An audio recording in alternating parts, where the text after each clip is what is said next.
pajak, selamat datang di Edukasi Kolaborasi DJP dan DDTC bersama saya Rima Budiarti. Pada kesempatan kali ini kita akan menggali lebih dalam terkait topik yang menarik untuk kita perbincangkan saat ini bersama narasumber yang istimewa tentunya. Topik kali ini yang akan kita membahas adalah terkait dengan SP2DK, pemeriksaan dan juga penagihan. Telah hadir bersama saya narasumber yang luar biasa, Bapak Darussalam, praktisi, akademisi, dan juga founder DDTC. Selamat pagi, Bapak. Selamat pagi, Mbak Rima. Apa Bagaimana kabar? kabarnya, Pak? Kabar alhamdulillah baik. Luar biasa. Bapak Darussalam, seorang akademisi, praktisi, dan juga founder DDTC. Ya. Boleh diceritakan, Pak, bagaimana kesibukannya akhir-akhir ini? Ya, kesibukannya akhir-akhir ini karena isu pajak ini semakin hangat ya.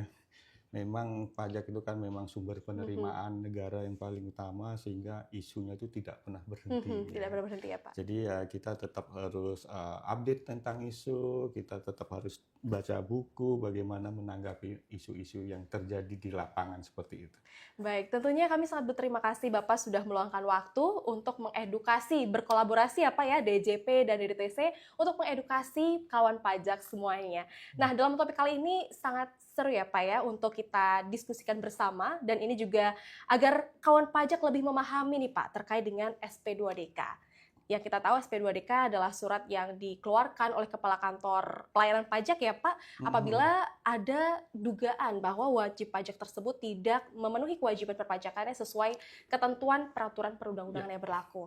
Nah, dari sisi Bapak sendiri Pak, Bapak sebagai founder DDTC, kantor konsultan yang terkemuka tentunya ya Pak ya, banyak sekali prestasinya, baik nasional maupun internasional ya Pak. Nah ini seperti apa sih Pak Bapak menyampaikan kepada klien yang ditangani oleh konsultan di kantor Bapak ini apabila mereka menerima SP2DK atau surat cinta dari DJP nih Pak?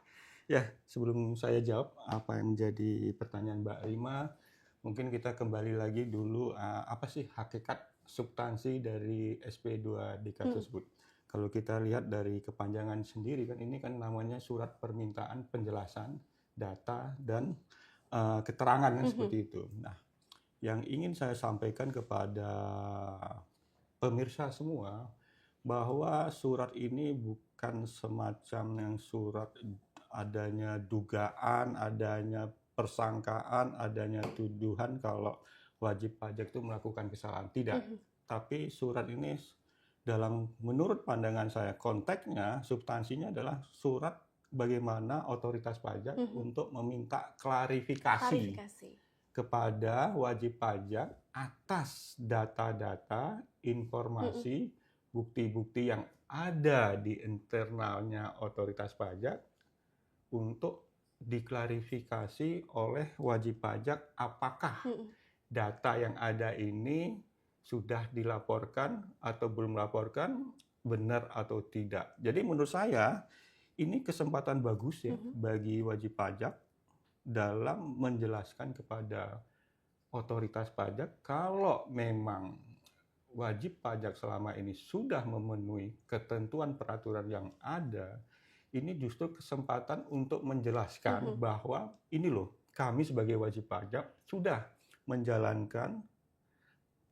mengklarifikasi apa-apa yang ditanyakan dalam SP2DK itu sudah kami laporkan, sudah tercakup dalam SPT kami. Jadi ini menurut saya justru kesempatan.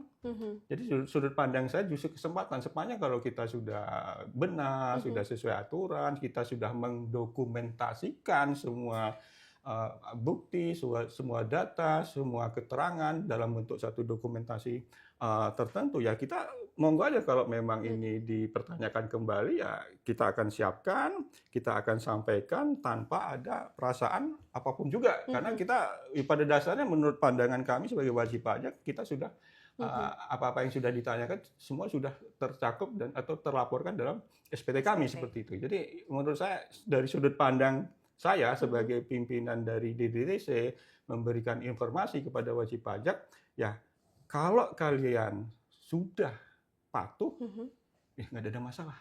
Seperti itu. Bahkan kami sering guyon nih, kalau kami memang sudah mendokumentasikan ketika kami sudah patuh, ketika SP2DK nggak datang, kita sering bertanya, kenapa nggak datang surat cinta ini? Gitu. Justru kami ingin ya datang aja, sehingga kita akan terbuka, kita akan memberikan, sehingga ini kan dipakai oleh teman-teman otoritas pajak untuk apakah dugaan yang ada tadi yang sifatnya sementara itu akan lanjut ke pemeriksaan atau tidak, kan gitu kan. Salah satunya kan gitu produknya. Jadi kalau kita sudah dapat ya kita serahkan, minimal kalau ini bisa diterima artinya kan kita aman untuk tidak dilakukan pemeriksaan seperti itu gitu loh Mbak. Jadi malah kita tunggu kalau kita memang benar-benar ya gitulah kira-kira guyonannya seperti itu. Apa sih Pak, kebanyakan data apa yang menjadi dasar penerbitan SP2DK? Oke. Biasanya data-data apa sih ya Pak yang banyak menjadi dasar Ya, SP2DK? jadi kalau pengalaman kami lagi ya, pengalaman saya itu bisa kita pisahkan menjadi dua. Untuk wajib pajak yang diklasifikasikan sebagai orang pribadi dan wajib pajak yang diklasifikasikan sebagai wajib pajak badan. Kalau orang wajib pajak orang pribadi itu biasanya data-data ketika ada pembelian properti, pembelian aset-aset berupa kendaraan, ya, aset-aset bergerak, itu biasanya sering ditanyakan apakah pembelian atas properti, atas aset-aset bergerak itu sudah dilaporkan dalam SPT orang pribadi itu atau belum. Nah, sebenarnya kalau itu memang jadi pertanyaannya, kalau memang kita sudah atas pembelian tersebut atas penghasilan yang memang sudah dikenain pajak dan kita laporkan dalam SPT, sebenarnya gampang aja bagi kita atau bagi wajib pajak untuk menjawab kan gitu. Kita bisa tunjukkan mutasi rekening kita dan penghasilan yang kita terima baik dalam bentuk usaha sendiri atau mungkin dalam kaitannya pemberian kerja itu sudah ada di rekening, dan di rekening itu sudah kita laporkan dalam SPT gitu kan, terkait dengan hal-hal yang banyak yang menjadikan sebab adanya SP2DK. Nah, kalau untuk wajib pajak badan itu ya biasanya itu kita diminta klarifikasi terkait dengan omset misalnya yang ada di mana PPN dengan omset yang dilaporkan di PPH itu, atau yang kedua klarifikasi masalah biaya-biaya yang terkait dengan yang menyebabkan objek PPA 21 dengan akun-akun biaya-biaya kita terkait dengan berbagai macam bentuk remunerasi. Jadi kalau saya sebagai di sini pendiri DDTC, sebagai praktisi maupun sebagai akademisi, jauh-jauh hari kita sudah mempersiapkan itu. Artinya apa? Artinya kepada wajib pajak kita minta, kita himbau untuk membuat rekonsiliasi lebih awal sebelum itu ditanyakan. Ya. Jadi ketika surat cinta itu datang, kita sudah siap dengan dokumen-dokumennya untuk klarifikasi itu ya, Pak. Sehingga kita nggak perlu butuh waktu banyak untuk memberikan kepada pihak yang memang berkewenangan untuk menilai, mengecek dan menganalisis seperti itu. Jadi sebenarnya SP2DK ini karena ini kan juga sudah menjadi tugas dari teman-teman otoritas pajak dan wajib pajak pun sudah punya pengalaman juga gitu kan. Jadi apa yang menjadi perhatian dari otoritas pajak dalam hal ini, apa yang menjadi hal-hal yang sering ditanyakan dalam SP2DK sebagai wajib pajak yang memang sudah patuh, sebenarnya tidak mengalami kesulitan untuk menjawab pertanyaan-pertanyaan tersebut karena kami jauh hari sebelumnya kami sudah mempersiapkan semuanya ya Pak ya. Bagaimana itu data mutasi rekening, kita buat akun-akunnya, kita buat rekonsiliasinya, ya silakan aja ditanya. Kalau perlu tambah lagi tuh pertanyaan. Itu sudut pandang kami gitu ya dalam menanggapi atau merespon SP2DK ini. Gitu. Iya, artinya nih kawan pajak ataupun masyarakat ketika menerima SP2DK tidak perlu terlalu istilahnya overthinking ya Pak ya, ketika semuanya sudah disiapkan jauh-jauh hari seperti itu, ketika mereka menerima SP2DK sudah siap untuk mengklarifikasi. Tadi Bapak sudah cukup beberapa kali menyampaikan terkait dengan klarifikasi Pak. Dan juga konsultan di kantor Bapak di DDTC ini sudah menyiapkan juga ya Pak ya. Nah, bagaimana Pak nantinya ketika mereka sudah mendapatkan SP2DK, kemudian apakah sudah selesai nih Pak prosesnya sampai dengan klarifikasi kepada otoritas pajak Pak? Jadi kan kalau dalam hal apa-apa yang menjadi pertanyaan, apa-apa yang wajib harus kita klarifikasi, dan sepanjang kita sudah memberikan sesuai dengan bukti, sesuai dengan aturan, saya yakin teman-teman yang memang dari otoritas pajak yang berwenang untuk melakukan penilaian, melakukan analisis pasti bekerja dengan profesional kan, dengan standar yang sudah ditentukan sendiri ya. Kalau memang faktanya seperti itu, buktinya seperti itu, aturannya seperti itu, ya proses SP2DK ini selesai. Tidak sampai perlu dengan klarifikasi. ditindaklanjuti dalam konteks misalnya pembetulan SPT atau pemeriksaan. Dan saya yakin teman-teman di otoritas pajak itu bekerja dengan profesional, dengan integritas sendiri, membuat suatu keputusan sesuai dengan data, informasi, keterangan yang ada, serta aturan-aturan yang ada gitu. Dan pengalaman saya pribadi, banyak juga yang selesai tanpa harus kita melakukan pembetulan, tanpa harus lebih jauh Lanjut ke diperiksa gitu. pemeriksaan Jadi ya, Pak. ya semua tergantung apa yang kita punya, data dan fakta, keterangan, dan kita juga percaya teman-teman itu bekerja secara profesional, sehingga kalau memang ini harus berhenti dengan klarifikasi, ya itulah putusannya gitu.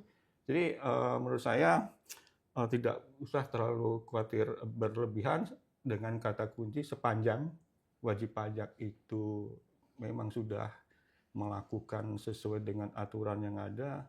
Saya yakin SP2DK ini kembali lagi fungsi utamanya hanya untuk memberikan klarifikasi kalau saya sebagai wajib pajak sudah menjalankan kewajiban saya sesuai dengan aturan yang ada. Baik, Pak, terkait dengan klarifikasi tadi ya, Pak ya. Tadi kan Bapak terus mendorong nih Pak kepada wajib pajak dan juga masyarakat untuk segera klarifikasi nih Pak ya. Ada nggak sih Pak wajib pajak ataupun masyarakat yang kurang kooperatif nih Pak untuk melakukan klarifikasi, padahal dari sisi konsultan mungkin sudah mendorong mereka untuk klarifikasi seperti itu. Apakah secara otomatis mereka akan dilanjutkan ke tahap pemeriksaan atau seperti apa nih Pak? Ya, memang kalau sesuai dengan SP2DK sendiri substansinya, ketika ini tidak bisa diklarifikasi, tidak bisa dikonfirmasi, tidak bisa dibuktikan lebih lanjut, itu kan akan menjadi suatu transaksi dari wajib pajak yang belum terputuskan kan ya, yang belum terselesaikan kan, di situ masih meninggalkan risiko kan.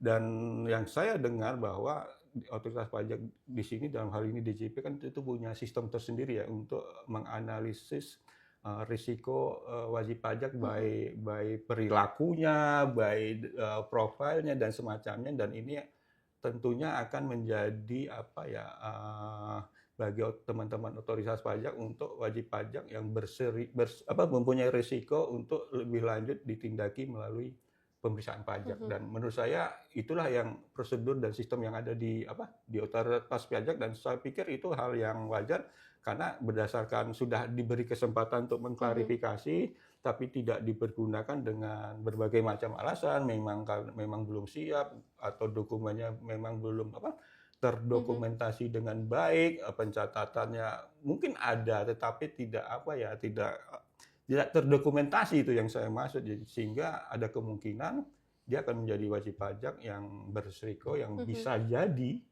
untuk ditindaklanjuti untuk pemeriksaan. Ya, jadi semua nanti tergantung dari kesiapan wajib pajak bagaimana merespon SP2DK ini, seperti itu.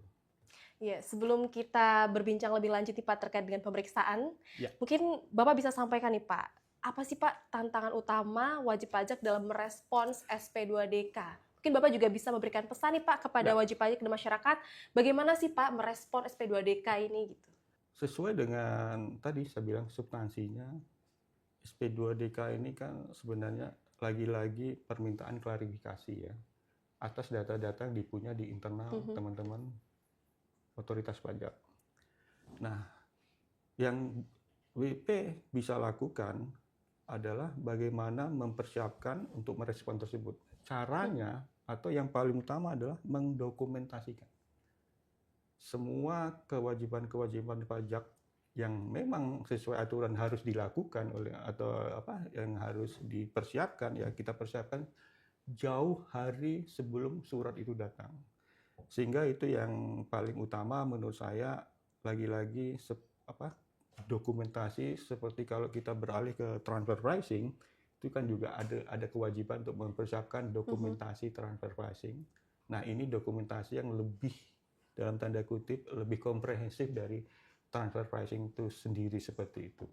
Baik, artinya ini adalah salah satu peran penting konsultan ya Pak ya untuk membantu wajib pajak untuk mendokumentasikan. Karena tentunya kalau perusahaan kan pasti cukup banyak ya Pak ya yang perlu dipersiapkan seperti itu. Jadi ini bisa saya tangkap ini adalah salah satu peran penting konsultan nih untuk bisa membantu wajib pajak untuk memenuhi ketentuan perundang-undangan perpajakan seperti itu ya Pak. Bapak Darussalam tadi sudah mention ya Pak ya bahwa SP2DK yang tidak selesai diklarifikasi dilanjutkan ke tahap pemeriksaan Pak.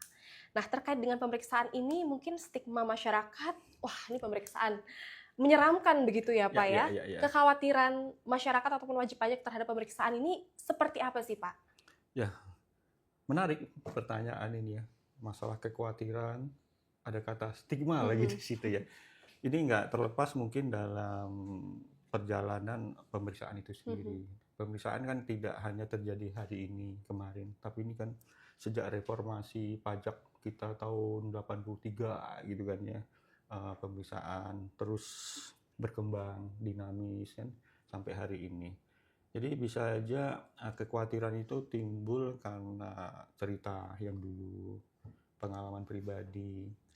Tetapi yang ingin saya sampaikan adalah kita juga tahu bahwa otoritas pajak dalam hal ini Direktorat Jenderal Pajak terus mereformasi dirinya, termasuk dalam konteks pemeriksaan ini sendiri kan ya, standar pemeriksaan yang lebih bagus lagi, kode etik yang lebih bagus lagi, sumber daya manusia yang lebih berintegritas, sehingga seharusnya dengan reformasi yang terus berkelanjutan dan tidak akan pernah berhenti ini, harusnya stigma itu juga akan berubah seperti itu. Dan itu juga harus dibuktikan ketika pemeriksaan itu dilakukan model-modelnya seperti hari ini gitu ya. Dan saya yakin dengan definisi pemeriksaan itu sendiri yang mana kata kuncinya dilakukan dengan objektif dan profesional, itu yang harusnya jadi pegangan bersama gitu. Objektif maksudnya sesuai dengan lagi-lagi data, keterangan, informasi dan bukti dan sesuai dengan aturan dan dilakukan oleh seorang pemeriksa yang profesional. Artinya apa? Yang sudah berdedikasi, integritas tinggi dan mengenyam pendidikan terkait dengan knowledge pajak yang luar biasa. Jadi dengan dua acuan tersebut dan diakhiri dengan dilakukan dengan sesuai standar pemeriksaan yang juga bernilai tinggi, ketat dan sebagainya, saya yakin ya wajib pajak tidak perlu lagi untuk kekhawatiran yang berlebihan, apalagi kalau wajib pajak sesuai dengan yang saya sampaikan tadi, sudah lagi-lagi ini kata kuncinya mendokumentasikan. Jadi apakah itu SP2DK, apakah itu dilanjut dengan pemeriksaan, kalau memang pemeriksaan ini lanjutan dari SP2DK, mungkin ada data-data dokumentasi yang masih tercecer atau tertinggal atau interpretasi yang belum sesuai, kita nanti buktikan lagi di dalam pemeriksaan ini seperti itu. Artinya wajib pajak tidak perlu khawatir. Dan di sini konsultan pajak Pak ya, itu apa sih Pak prinsip dalam mendampingi wajib pajak atau masyarakat yang ternyata mereka harus melalui proses pemeriksaan? Kalau saya berprinsip seperti ini, tugas dari konsultan pajak terkait dengan pemeriksaan ini. Saya sudah nulis buku tentang kuasa dan konsultan pajak. Terbit di tahun 2024. Di awal buku tersebut, konsultan pajak itu punya 4 fungsi. Saya nggak sampaikan semua fungsi, tapi ada satu fungsi yang terpenting adalah konsultan pajak itu adalah jembatan antara otoritas pajak dan wajib pajak. Nah, dalam konteks lebih kecil lagi pemeriksaan, konsultan pajak itu bertugas pertama meyakini wajib pajak bahwa dia diperiksa oleh seorang profesional pemeriksa, kata kunci profesional, dan dikaitkan dengan data, informasi, keterangan yang objektif, sudah terverifikasi, sudah kebenarannya sudah matang, seperti itu. Dan dilakukan dengan standar pemeriksaan yang tinggi. Jadi pertama saya meyakini wajib pajak. Kalau itu sudah dilakukan, Anda nggak perlu khawatir. Tidak perlu berpikiran jauh-jauh. Kedua, saya meyakini otoritas pajak sendiri dalam hal ini pemeriksaan bahwa kalau memang WP-nya itu sudah menjalankan kewajiban perpajakan sesuai dengan aturan, dengan sudah dibukti, saya yakinkan kepada teman-teman otoritas pajak bahwa WP pun sudah menjalankan. Jadi intinya saya sebagai jembatan meyakini masing-masing pihak, baik otoritas maupun wajib pajak sama-sama trust. Trust ya Pak ya? Iya, itu yang penting. Itulah fungsi seorang konsultan pajak, bukannya ya optimis lah, kedua belah pihak siap untuk bekerja sama, siap untuk terbuka, seperti itu. Artinya konsultan pajak ini bukan memihak salah satu pihak ya Pak ya? Jembatan. Dia nggak berpihak pada siapapun, dia berpihak kepada aturan, seperti itu. Baik, jadi kawan pajak masyarakat yang mungkin ya Pak ya tadi harus melalui proses pemeriksaan tidak perlu khawatir karena di sini peran dari konsultan pun menjaga profesionalisme dan juga objektivitas baik dari petugas pajak maupun dari kawan pajak itu sendiri. Kemudian Pak terkait dengan pemeriksaan, apa sih Pak bagian paling krusial dalam proses ini Pak? Ya, lagi-lagi ini nggak terlepas dari yang konteks pertama. Salah satu kewajiban wajib pajak adalah melakukan pencatatan. Kalau memang dia kategorinya hanya untuk sampai pencatatan, atau kalau dia kategorinya pembukuan, dia lakukan pembukuan. Dan itu lagi-lagi pengalaman saya cuma hanya cerita pengalaman itu dengan dokumentasi semuanya akan lebih simpel. Seperti itu. Dan semua transaksi-transaksi yang berimplikasi kepada pajak yang terutang, kita juga sudah lakukan dokumentasinya, sehingga ketika di suatu saat dilakukan verifikasi, lagi-lagi kita bilang monggo. Yang saya selalu sampaikan adalah sekali lagi saya ingin keterbukaan. Kita berikan kepada otoritas pajak keterbukaan dengan keinginan agar kalau itu sudah kita buka, sudah terverifikasi, sudah bisa dibuktikan, kita minta imbalannya kepastian. Kalau memang kita sudah benar, ya harusnya nggak perlu ada SKP yang menyatakan kita masih ada sesuatu yang salah. Jadi inginnya adalah kalau di bahasa umumnya, keterbukaan saya tentang data, informasi, keterangan yang sudah terdokumentasi akan dijawab dengan kepastian putusan yang memang sesuai dengan aturan. Itulah yang selalu saya sampaikan. Jadi antara pertukaran keterbukaan dan kepastian, itu aja terkait dengan pemeriksaan ini. Terbuka ya Pak ya, baik data yang dimiliki oleh DJP maupun data yang dimiliki oleh wajib pajak seperti itu ya Pak ya, dan objektif tentunya. Iya, seperti itu. Dan saya yakin itu kalau memang sudah ada, pasti diganjar dengan kepastian. Kalau memang nggak salah, ya SKP inilah yang terbit kan seperti itu. Tapi kalau memang masih ada kurang bayar atau salah, ya kita juga akan terima. Dan saya juga selalu bilang, kalau memang itu kita tidak sesuai dengan aturan pajak atau kita tidak didukung dengan bukti, kalau kita memang harus bayar, ya saya persilahkan kita bayar saja gitu. Dengan artian apa? Itu menjadi penilaian kelak oleh teman-teman otoritas pajak bahwa kita itu sebenarnya ingin menjadi wajib pajak patuh, ingin ya. Sehingga ketika ingin, tolonglah kami untuk menjadi patuh gitu kan. Seperti itulah kira-kira.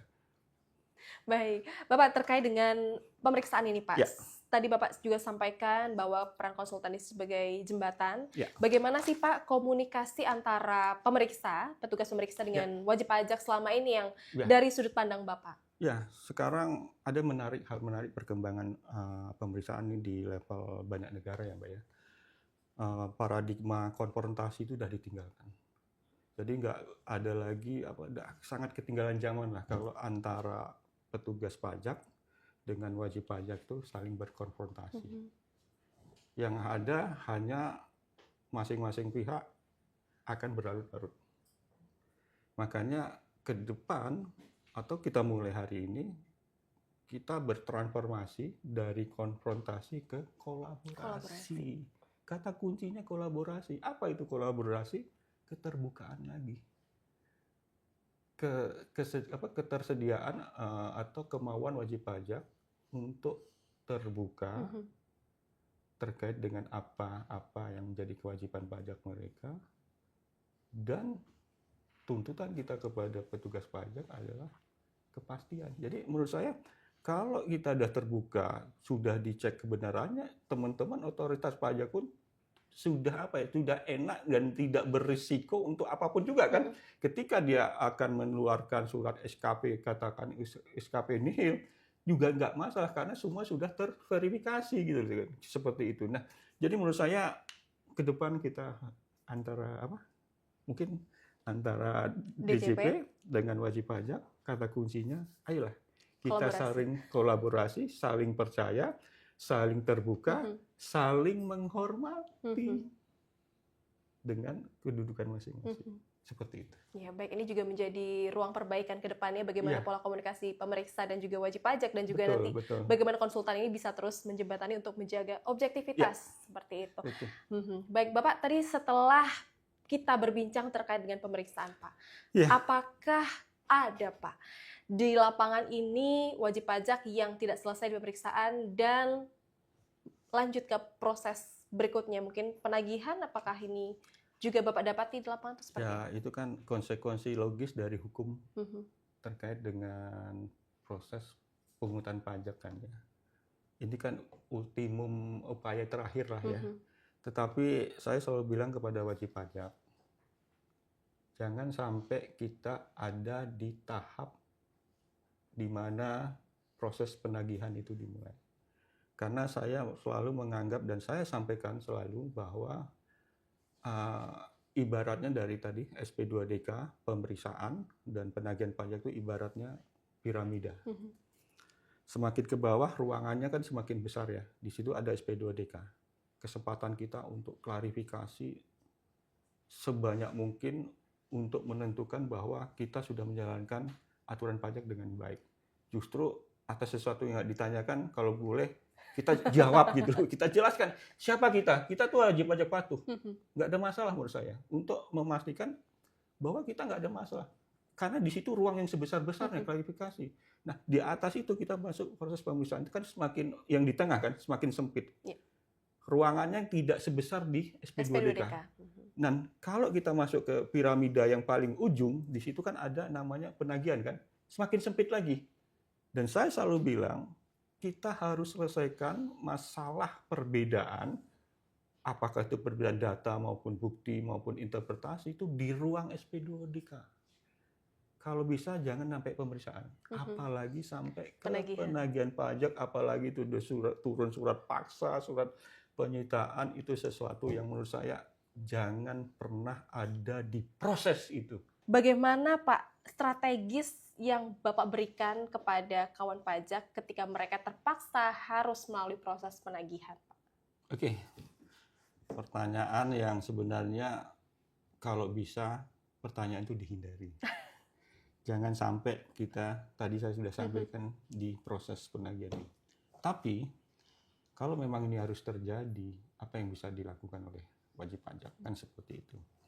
Karena bisa aja ini terjadi karena kondisi keuangan, padahal dia memang sudah mengakui memang tidak menjalankan sesuai undang-undang, tetapi apa boleh buat, karena itu kan bisa jadi peristiwa-peristiwa tahun pajak yang lalu kan ya.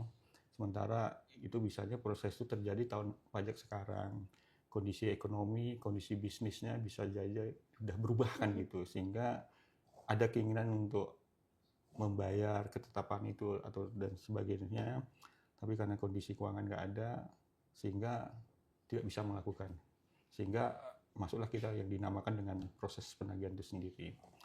Nah, yang ingin kita wanti-wanti dalam proses penagihan ini, nah kita juga ingin jangan sampai ada dilakukan sampai penagihan aktif gitu ya, sampai ke proses surat paksa dan penyitaan seperti itu. Nah, karena memang ini ruangnya sudah sempit, apa yang bisa dilakukan oleh wajib pajak? Nah, lagi-lagi komunikasi tetap harus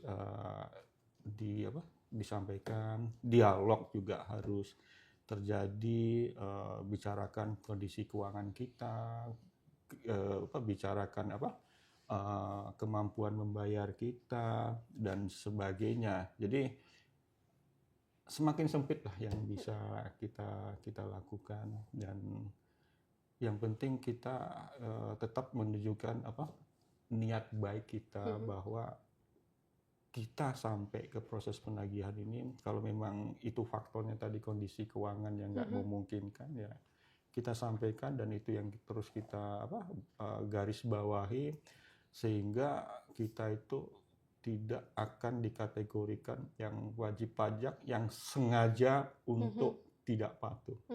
Kita sampai ke proses ini bukan karena intensi kita untuk sengaja, tapi karena ya keadaannya seperti itu. Jadi kesannya kan berbeda kan ya. Ketika sampai proses penagihan itu kita sampaikan ke teman-teman otoritas pajak. Jadi lagi-lagi di sisi ini komunikasi untuk membuat bahwa kami misalnya wajib pajak ini sampai proses ini bukannya kita bangkang, bukannya kita bandel, tapi ya memang kondisi keuangan kami yang nggak memungkinkan, sehingga kalaupun nanti sampai ke penagihan aktif sampai sita aset, itulah yang kami punya.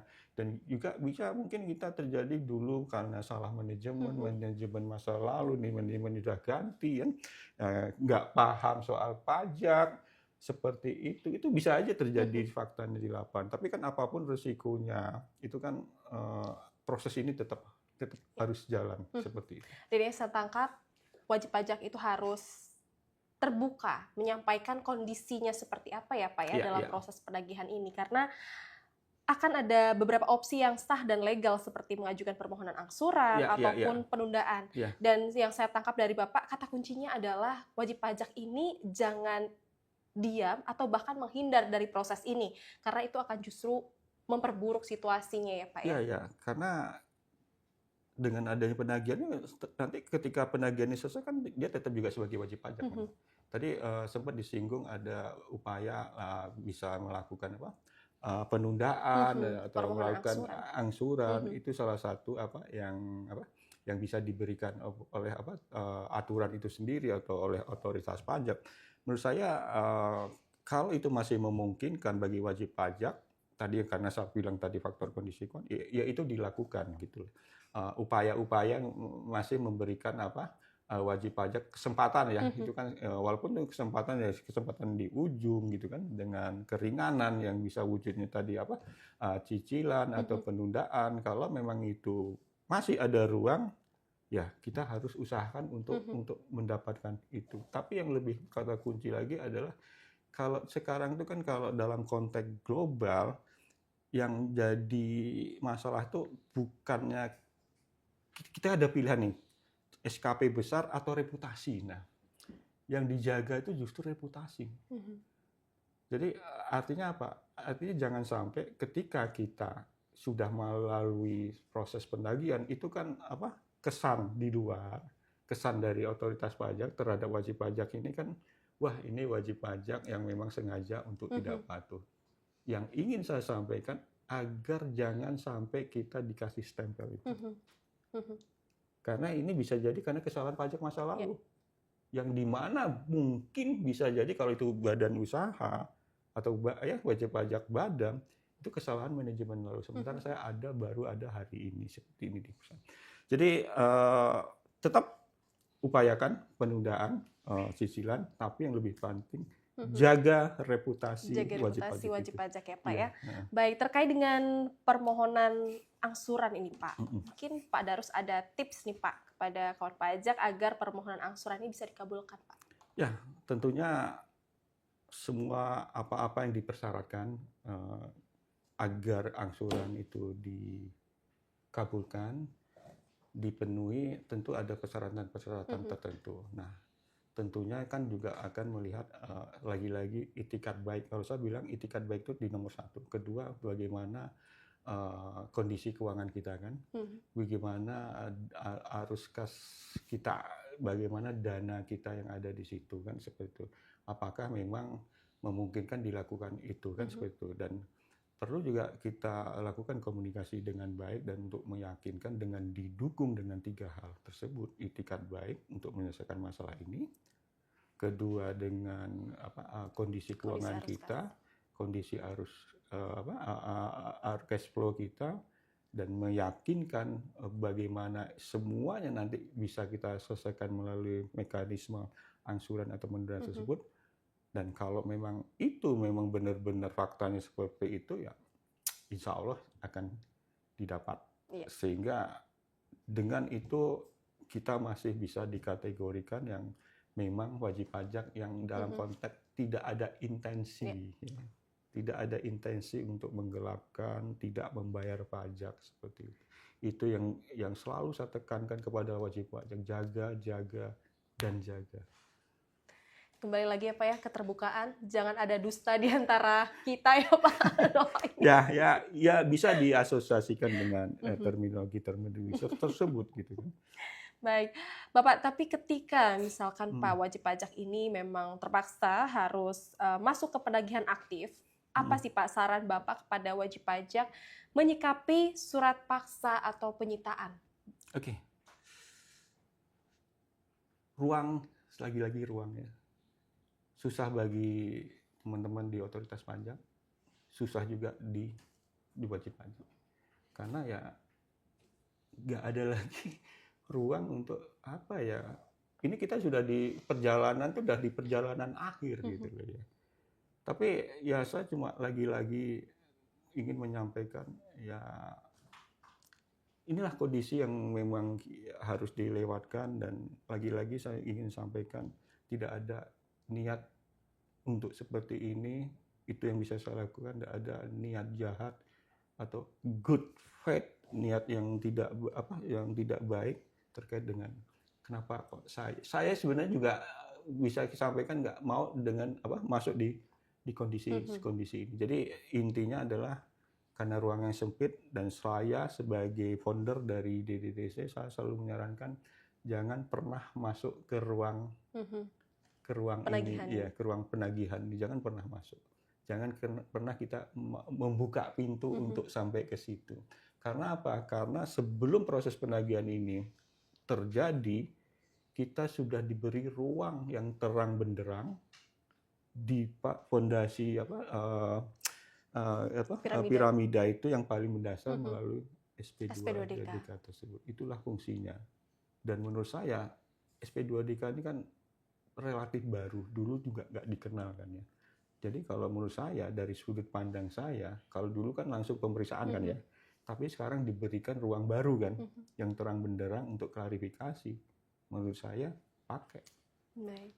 Tantang kalau nggak dapet.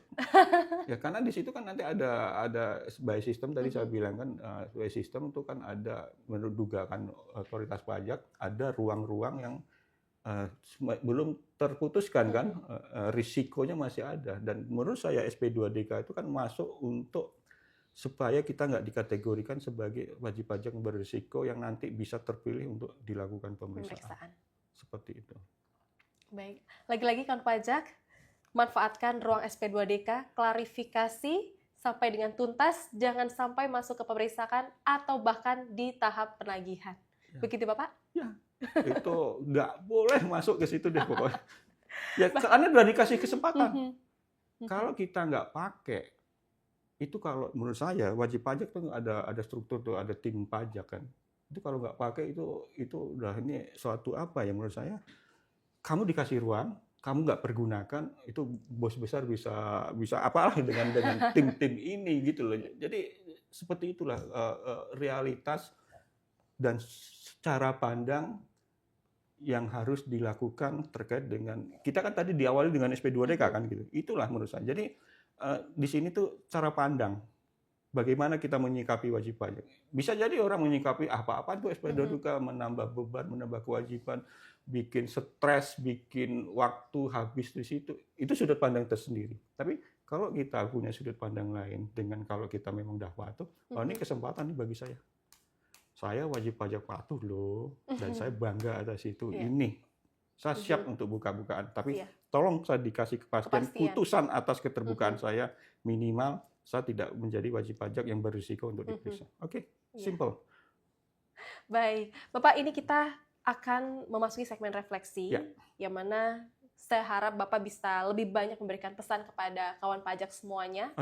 Kira-kira pelajaran penting apa sih Pak yang Bapak bisa bagikan dari pengalaman-pengalaman Bapak, baik itu sebagai praktisi, akademisi, dan juga founder dari DDTC ini Pak? Yang ingin saya tekankan adalah ruang komunikasi antara otoritas pajak dan wajib pajak sudah dibuka lebar. Melalui apa? Melalui SP2DK. Bagi kami ini adalah cara pandang. Cara pandang apa? Kalau kami mengartikan bahwa SP2DK ini adalah keuntungan bagi wajib pajak untuk mengklarifikasi dirinya adalah sebagai wajib pajak patuh. Apa-apa yang ditanyakan dalam SP2DK itu sudah kita dokumentasikan jauh sebelum surat Anda itu datang. Jadi kesempatan untuk klarifikasi.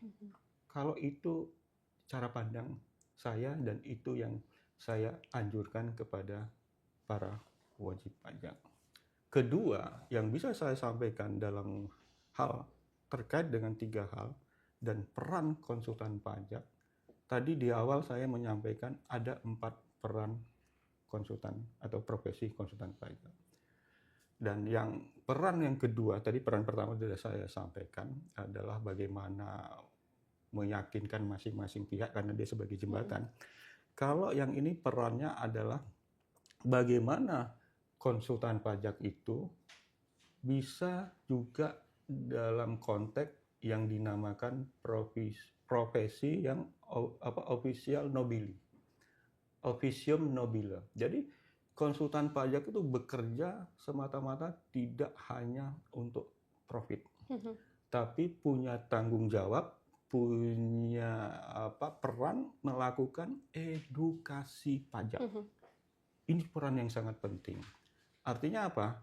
Artinya ke depan peran konsultan pajak ini harus memperbanyak bagaimana wajib pajak itu paham aturan yang sedemikian dinamis sehingga wajib pajak itu bisa melaksanakan hak dan kewajibannya kelak itu sendiri, tidak lagi tergantung dengan konsultan. Jadi konsultan yang bagus itu bagaimana memintarkan wajib pajak pinter, Anda nggak butuh saya lagi gitu loh. Dan saya akan beralih ke mereka yang memang belum gitu loh. Jadi itu tujuannya, edukasi. Nah, bagaimana sekarang hubungan antara otoritas pajak dengan konsultan pajak? Saya ingin membawai bahwa kita harus masuk ke hubungan yang dinamakan era baru. Hubungan antara otoritas pajak, hubungan dengan wajib pajak, dan hubungan dengan konsultan pajak. Konsultan pajak ada di tengah antara otoritas dan wajib pajak. Jadi, andai kata otoritas pajak akan menjangkau wajib pajak yang sedemikian banyak itu sangat mustahil. Sehingga butuh pihak ketiga, salah satunya di sini adalah konsultan pajak. Bagaimana otoritas pajak menyampaikan pesan-pesannya, menyampaikan hal-hal yang harus dibangun kepada wajib pajak melalui peran dari si konsultan pajak. Sehingga era baru hubungan otoritas dan konsultan pajak adalah mitra. Seperti itu. Mitra yang bagaimana? Yang saling percaya lagi-lagi. Seperti itu. Nah, tadi sudah saya sampaikan, kalau gitu apa yang harus dilakukan oleh konsultan pajak kepada wajib pajak? Meyakini bahwa otoritas pajak itu sudah bekerja tadi dengan apa? Profesional dan objektif. objektif.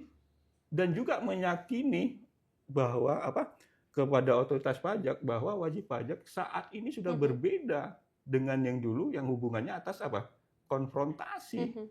Karena apa? Mereka sudah berubah, sudah mempersiapkan apa-apa yang memang menjadi kewajiban dari wajib pajak. Salah satunya tadi pembukuan, pencatatan, dan mendokumentasikan seperti itu. Jadi itulah yang kita harapkan, era baru sudah kita tinggal konfrontasi, sudah nggak saatnya lagi capek, sama-sama capek, berbiaya tinggi. Artinya ya kita didik semua wajib pajak melalui peran konsultan pajak seperti itu. Itu yang kita harapkan bersama-sama. Ayo kita semangat dengan era baru. Kita optimis era baru ini akan hadir dan itu menjadi referensi hubungan antara tiga pihak tadi. Mungkin itu yang bisa saya sampaikan, Mbak. Baik, sekali lagi terima kasih banyak Pak Darussalam yang sudah berbagi kepada kita semuanya. Semoga kawan pajak juga semakin paham ini Pak terkait dengan SP2DK, pemeriksaan, penagihan, dan juga bagaimana peran konsultan dalam ekosistem pajak. Sekali lagi terima kasih banyak Pak Darussalam atas waktunya. Semoga Bapak juga selalu sehat dan tetap semangat Bapak untuk era baru yang telah Bapak sampaikan tadi. Terima kasih. Sekali lagi kawan pajak, demikianlah edukasi kolaborasi kita antara DJP dan juga DDTC. Semoga bisa memberikan manfaat kepada kawan pajak semuanya dan tentunya transparansi, kepatuhan, dan komunikasi terbuka adalah kunci utama dari hubungan kolaborasi antara wajib pajak dan otoritas pajak.